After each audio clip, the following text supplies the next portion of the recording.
hypothermia. Hypothermia, freezing, almost freezing to death. Well, the day before, now back on that middle peak is where I was. Actually, no, these were just props. So the day before I was out with just a windbreaker, wasn't that cold more, and I thought no problem. Get up the next morning, we didn't know it. It was again in the mountains, no radio, and a front had moved in. There was a 30-mile-an-hour wind. It was 5 below, which made a chill factor of 30 below.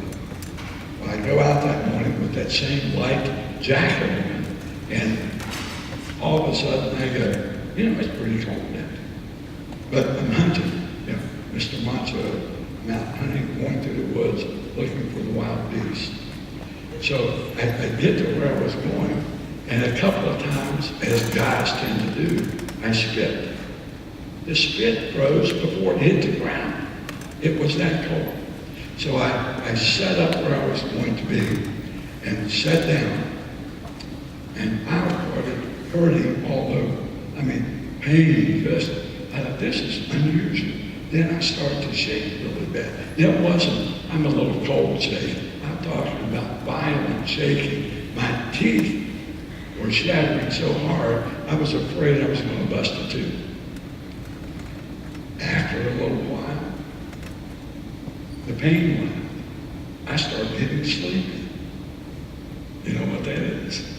So at the time, I didn't know what that was. Remember, this was back almost before the printed word. This is how long ago this was. So I thought, if I go to sleep, I might freeze to death. So I got to get up. I got to move. I get up and I'll jog, and everything will be fine. So I got up and then realized I can't hardly move.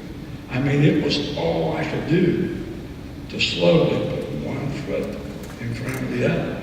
I couldn't pick the gun up. It was so heavy. So I covered it with leaves, made it back to camp, and obviously, I'm here today. Didn't freeze to death. Age 31, student pilot. Now, can you imagine me in an airplane by myself? After 6 hours of flying with an instructor, I soloed. That meant they let me out alone in a plane. Mr. Lawrence, not a good move. So I'm up this day alone, and I was going to practice accelerated takeoff stalls. Now, a stall in an airplane is when the plane goes up so steep, it can't climb anymore. You see this at the air shows, and the plane will just fall.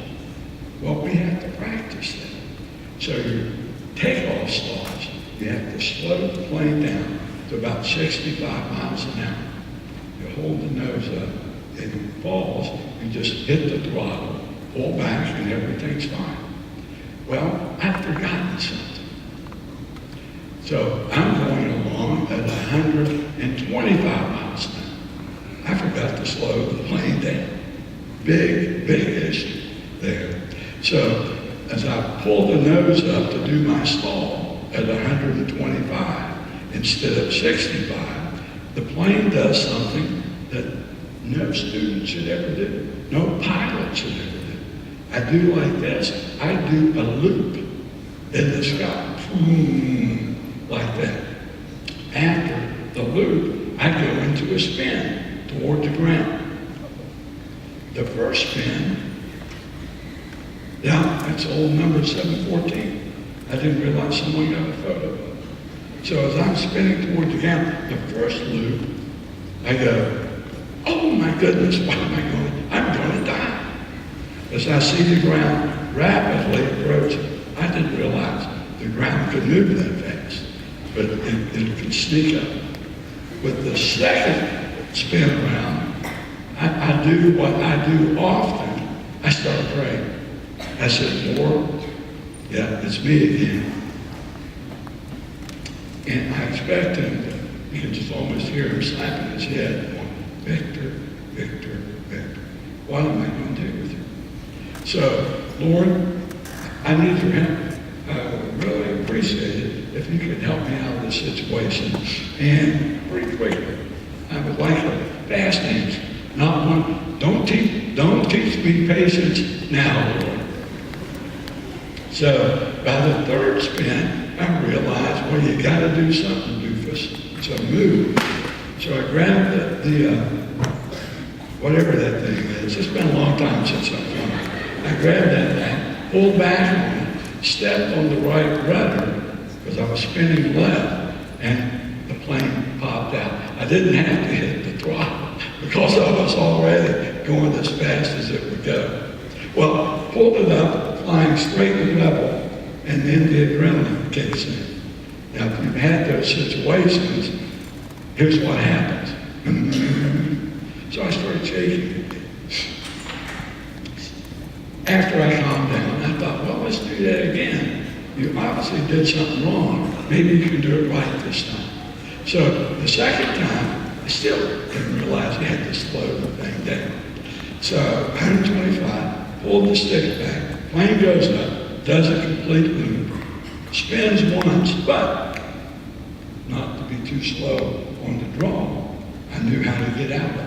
So popped it up, got out of it, flew back to the airport, saw my instructor and said, hey, tell me how to do an accelerated takeoff slope. He said, well, you slow the plane down to 65. I go, that's it. So I knew what I'd done wrong. Age 42. Katie, are you here? Is she here? There you are, good. I talked to your dad about this. This was in Hawaii.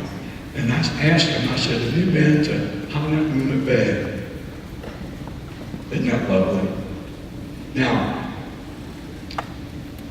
major technology here. Haddad Bay. This is this area right over here is coral reefs, and the water comes in, and on this point here, you can kind of see there, the water comes in so hard there, it goes 25 to 50 foot up in the air.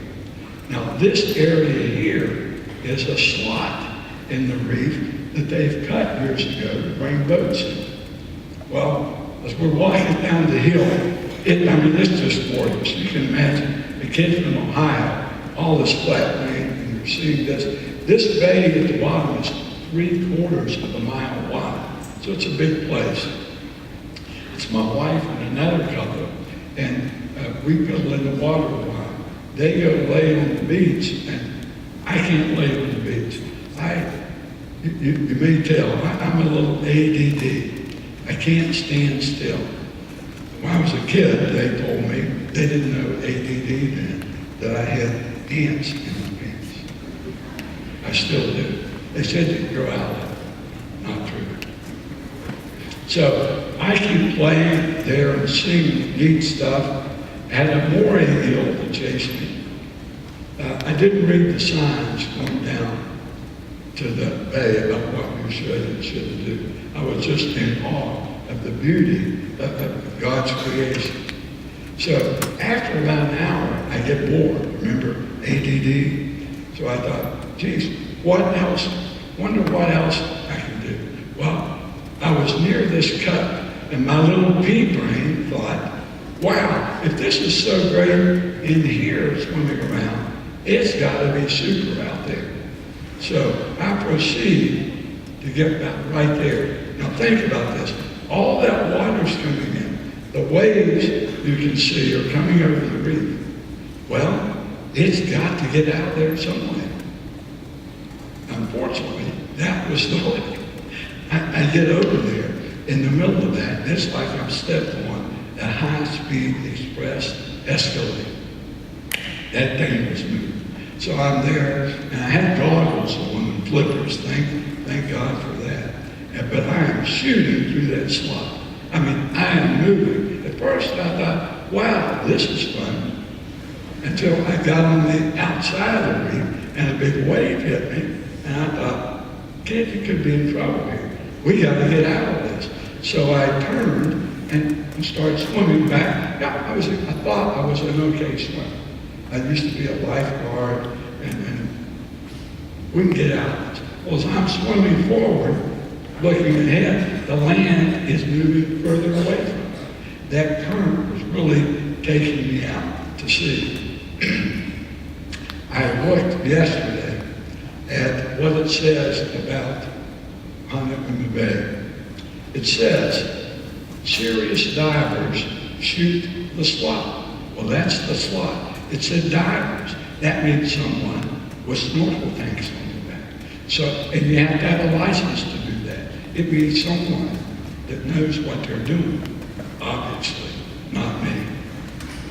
It says, serious divers shoot the slot. It's a passage through the reef to gain access, listen what they call this, to the witch's brew. A very turbulent area with strong currents, 70 foot of water with turtles and sharks. Now it says divers, again, not snorkelers, divers beware of the Molokai Express. It's a very strong current which will take you out to sea. Snorkelers must stay on the inside of the bay. Well, I'm on the outside and I am on the Molokai Express heading to Molokai, which is an island 10, 15, 20 miles away. And realized I couldn't see anyone on shore, and you know what that means? They couldn't see me. So here we go, and I'm thinking, well, they'll never find me. My wife possibly would be happy, but hopefully she's back there. But at least my daughter will miss me. So I thought, well, kiddo, we got to do something. Isn't it neat? Okay, we have to get out of this current.